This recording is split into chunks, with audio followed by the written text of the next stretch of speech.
미국에서 팔리고 있습니다.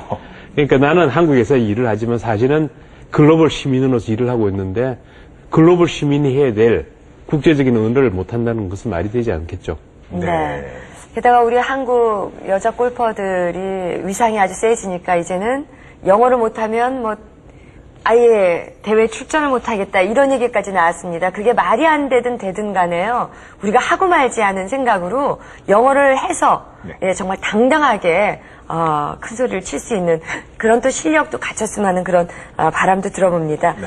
자, 국가브랜드위원회가 출범한 지 1년이 채 안 됐지만 여기저기에서 정말 여러 어떤 반응들이나 또 결과물들이 나타나고 있는데 출범한 지 1년을 이렇게 지켜보시면서 가장 보람됐던 순간은 언제셨는지요? 많은 베트남 국민들이 우리가 하고 있는 그런 문화 행사에 참가해서 하는 걸 보고 참 한국이 강국이 됐구나. 특히 이제 정상 만찬에서 대통령하고 베트남의 대통령하고 이렇게 껴안고 형님 동생하고 하는 걸 보면서 야, 이런 것들이 정말 외국 사람이 한국을 사랑하는 국격을 높이는 일이 외국 사람이 한국을 사랑하게 만드는 거거든요. 최소한 베트남 사람은 한국을 형제 나라로 생각하구나 하는 걸 느꼈을 때 국가 브랜드 일을 하면서 보람 있다고 생각을 했습니다. 네. 그때 그 두 정상이 이제 호치민 동상 앞에서 이제 서로 껴안는 모습을 봤을 때 두 나라가 정말 이제 다시 형제 국가가 됐구나라는 걸 느꼈는데, 앞으로도 그 대한민국 국가 브랜드를 높이는데 아직까지 약간의 걸림돌이 있다고 하는데 어떤 걸림돌이 있을까요? 많죠. 네. 국가 브랜드 하루쯤에 올라가겠어요? 10년, 20년 노력을 해야 되는데 이것은 국가 정책으로 되는 게 아니고 국가의 이미지는 국민들이 다 해야 되거든요. 국민의 동참이 있어야 되는데 큰 일은 정부에서 해야 되겠습니다. 외국에 원조를 준다든지 한국의 경제발전 모델을 알린다든지 이런 것은 해야 되는데 국민이 해줘야 될 것들이 많습니다. 그 중에 큰 거를 두 가지 말씀드리면은 한국 사람들 최근에는 해외 여행을 많이 하거든요. 중국에 가가지고 중국 사람을 존경하면서 우리가 처신을 해야 되는데 과연 그런 일을 하는가? 네. 또 최근에는 중소기업에 이제 인건비가 비싸니까 그 중동에서 인력자들에 대해서 우리 형제같이 대우를 해주는가? 그렇게 해줘야지. 그 사람을 사랑해줘야지. 미국에서 일을 하고 있는 우리 사촌이나 삼촌들이 똑같은 입장인데 미국 사람이 그 사람을 싫어하면 어떻게 되겠어요? 마찬가지로 사랑해주는 일, 그와 같은 것은 국민이 할 수 있는 일이고요. 특히 중요한 것은 다문화 가족입니다. 이제는 이제 그 시골을 가면은 농촌 지역을 가면은 10상 중 4상이 다문화 가족이거든요.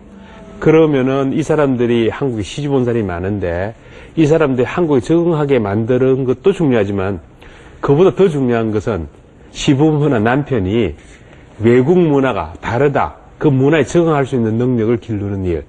이제는 한국 사람이기 때문에 세계에서 우수하고 위대한 나라가 아니고 이제는 다문화를 받아들일 수 있는 국민이 되었기 때문에 위대한 국가가 되는 겁니다. 그래서 국민이 그런 측면에서 한국에 이민 온 사람이 지금 외국 사람이 110만이 됩니다. 이제는 다문화가 됐고 한국은 그동안 문화가 같고 언어가 같고 이런 걸 자랑했는데 이제는 세계가 한 나라가 됐죠. 지구촌이라는 말을 쓰고 있지 않습니까?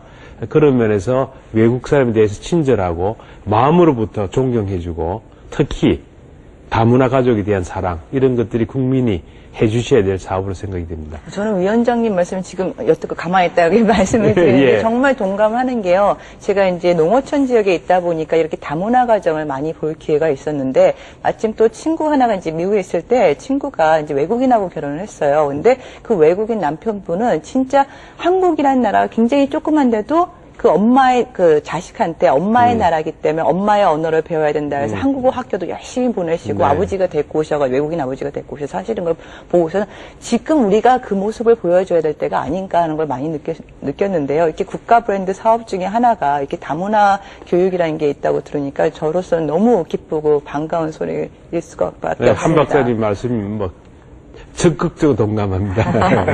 외국에서 오신 분들이 다시 나갈 때는 우리나라의 홍보대사가 될 수 네. 있도록 정말 많이 배려해 주시고요. 또 사랑으로 서로 마음을 나누는 그것이 진정한 외교가 아닐까 싶습니다. 네. 자, 내년이면 한국에서 G20 정상회담이 열리는데 그때 이제 우리 국가브랜드위원회에서 어떤 것들을 정말 계획적으로 해 나가실 건지 굉장히 궁금합니다. 총괄 사령탑은 401 장관이 하시는 G20 준비위원회에서 하고 있고, 저도 한 위원으로서 국가브랜드위원회를 맡고 있기 때문에 가서 일을 하고 있습니다. 조금 전에 말씀 올렸듯이 세계적인 이벤트입니다.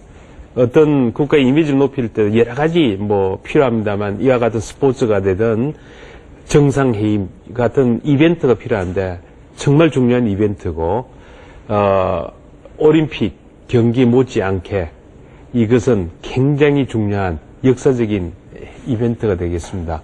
그래서 그것을 성공적으로 하는 것도 중요하지만은 그것을 전후해서 우리가 국격을 한 번 더 올리는 일들을 해야 되는데, 마치 중국 베이징에서 올림픽이 있고 나서 베이징이 완전히 달라졌습니다. 공기가 맑아지고 사람들이 길거리 침을 뱉지 않고 문화가 높아졌는데, G20를 계기로 해서 한국이 불란 사람이나 영국 사람 못지않는 세계 선진국 시민이 될 수 있는 그런 캠페인들, 이런 것들이 계속되고, 이것은 조금 전에 말씀했듯이 국민 모두가 같은 마음을 갖고 동참해주고, 국민 모두가 나는 한국의 브랜드 대사다 하는 생각을 가졌으면 좋겠습니다. 네. 뭐 나라가 잘 산다고 국가 브랜드가 따라서 올라가는 것은 아닙니다. 선진국 이꼴 강대국은 아닌 것인 만큼 우리가 성숙한 자세로 정말 그 선진국 대열에 들어갈 수 있도록, 그래서 따라서 이렇게 국가 브랜드가 올라갈 수 있도록 우리 한 분 한 분의 노력들이 필요할 때가 아닐까 싶습니다. 네. 오늘 그런 점 다시 한번 생각해 보면서 함께 해주신 국가브랜드위원회 어윤대 위원장님께 다시 한번 감사의 말씀 드리면서 앞으로도 큰 활동 부탁드리겠습니다. 고맙습니다. 네, 감사합니다. 자, 그리고 오늘 또 함께 자리해주신 한서대학교 함정현 교수님께도 감사 말씀드리겠습니다. 감사합니다. 자, 벌써 마칠 시간인데요. 저는 다음 주 금요일 오전 11시 40분에 뵙겠습니다. 즐거운 오후 되세요. 고맙습니다. 네.